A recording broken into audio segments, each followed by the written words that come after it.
Belakangan ini perusahaan-perusahaan asuransi lagi banyak ngeluarin produk asuransi sakit kritis. Tapi masih banyak banget orang di sana yang belum tahu apa itu asuransi sakit kritis. Makanya di video kali ini kita akan ngebahas 5 pertanyaan yang paling sering ditanyakan mengenai asuransi sakit kritis. Supaya kalian bisa tahu dan beli asuransi sakit kritis yang tepat untuk keluarga kalian.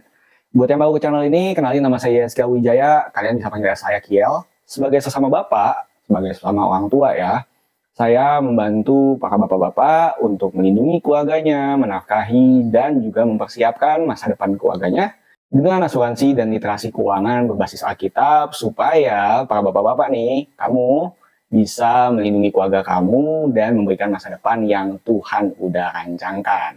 Pastiin kamu nonton video ini sampai habis karena saya juga akan bagiin beberapa tips selain saya jawab pertanyaannya. Jadi kamu bisa semakin kasih yang terbaik untuk keluarga kamu.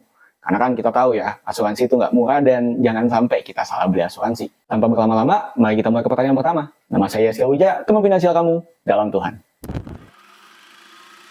Nah, pertanyaan yang pertama nih yang paling sering ditanyain juga sama teman-teman sekitaran.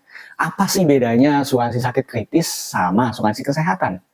Nah, di sini kita harus bedain ya. Asuransi yang biasanya orang-orang pada beli itu, kayak BPJS, itu adalah asuransi kesehatan atau asuransi yang menangani biaya rumah sakit. Jadi ini fokusnya untuk bayar biaya rumah sakit kalau kita masuk ke rumah sakit. Kalau asuransi sakit kritis, itu adalah asuransi yang memberikan uang tunai kalau kita terdiagnosa kena penyakit kritis. Jadi yang satu itu untuk bayarin tagihan kita, yang satu lagi itu untuk kasih uang saku ke kita pada saat kita kena sakit kritis. Kenapa sih kok asuransi mau kasih duit saku gitu untuk kita kalau kena sakit kritis?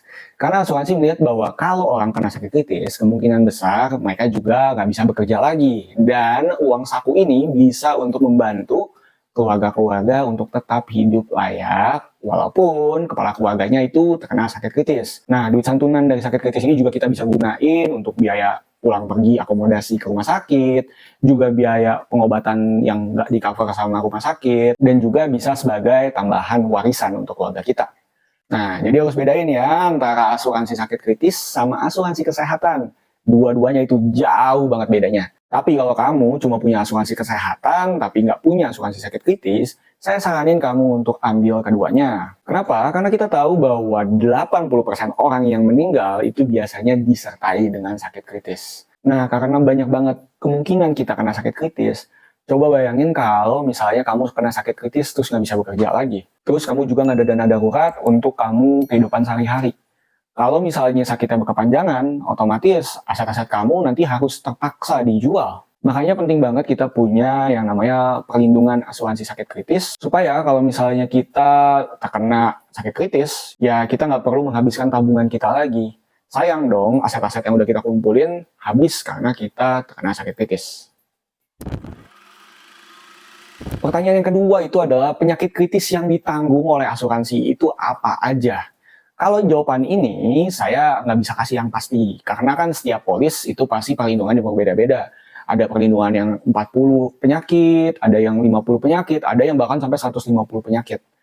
Ujung-ujungnya kita harus ngelihat lagi dan baca polisnya masing-masing. Tapi saya bisa kasih tahu, biasanya 4 penyakit utama yang paling sering terjadi di orang Indonesia, itu jantung, stroke, kanker, dan juga gagal ginjal, itu biasanya di-cover sama asuransi sakit kritis.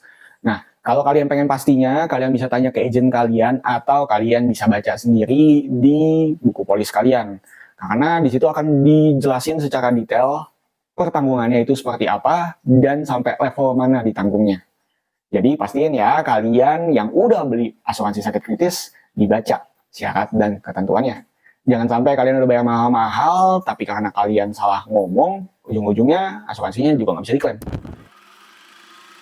Nah, pertanyaan yang ketiga ini juga sering ditanyakan. Berapa sih uang pertanggungan atau santunan yang ideal untuk asuransi sakit kritis? Nah, ini juga jawabannya tuh variatif karena setiap orang kebutuhannya beda-beda. Makanya kalau saya boleh kasih rumusannya, kalian bisa aja menghitung 5-10 tahun dari penghasilan kalian sekarang. Jadi nih, kalau misalnya sesuatu besok terjadi sama kita, keluarga kita masih bisa dapat perlindungan 5-10 tahun ke depan. Nah, terus uang santunan ini kalau bisa jangan semuanya dipakai begitu aja. Tapi kita juga harus pintar-pintar untuk masukin itu ke aset-aset yang sifatnya aman. Entah itu kita masukin ke reksadana, entah itu kita masukin ke deposito, atau bisa kita tukar juga dengan aset-aset liquid lainnya seperti emas contohnya. Setidaknya kalau misalnya inflasi pun menggerus uang santunan kita, ya kita masih bisa lah ya punya banyak tabungan dan juga uangnya nggak kepake begitu aja. Nah, pertanyaan yang keempat, kapan uang pertanggungan dari asuransi sakit kritis ini bisa cair? Wah, pertanyaan yang paling sering ditanyakan ya, wow, saya udah kena sakit, terus gimana nih duitnya cair? Nah, kalau disuruh kasih jawaban pastinya, saya nggak bisa kasih tahu, karena ya memang kan setiap asuransi bakal variatif ya, cara kerjanya dan segala macamnya. Tapi secara umum, biasanya kalau kita udah diagnosanya keluar, dan syarat-syaratnya udah terpenuhi semua, baik dari itu resume medis, pengakuan dokter, dan segala macamnya, biasanya itu asuransi sakit kritis akan mengeluarkan antara 14 hari sampai 1 bulanan lah dari kamu terdiagnosa sakit kritis. Ini balik lagi ya, tergantung asuransi masing-masing dan kamu bisa ngecek juga di buku polis kamu. Syarat dan ketentuannya itu kapan dan kapan cairnya itu juga dikasih tahu gitu. Nah ini timbul pertanyaan lagi nih, gimana kalau misalnya tertanggung atau pasiennya itu meninggal pada saat asuransi sakit kritisnya belum cair? Nah, tenang aja, selama dokumen dan prosesnya udah berjalan, walaupun almarhum sudah meninggal dunia, asuransi sakit kritis itu akan tetap dibayarkan. Selama prosesnya benar dan memang syarat dan ketentuannya udah berlaku ya. Ini saya juga bukan kasih kepastian karena ya balik lagi ke perusahaan masing-masing.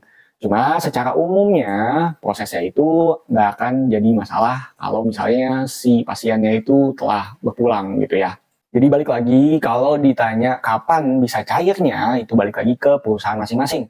Makanya kalau misalnya ada pasien yang tiba-tiba lagi masuk rumah sakit atau terkena sakit kritis, langsung kumpulin deh dokumen-dokumennya, mulai dari KTP segala macam tuh udah kalian sediain duluan. Jadi nanti proses pencairan dananya pun akan jauh lebih lancar.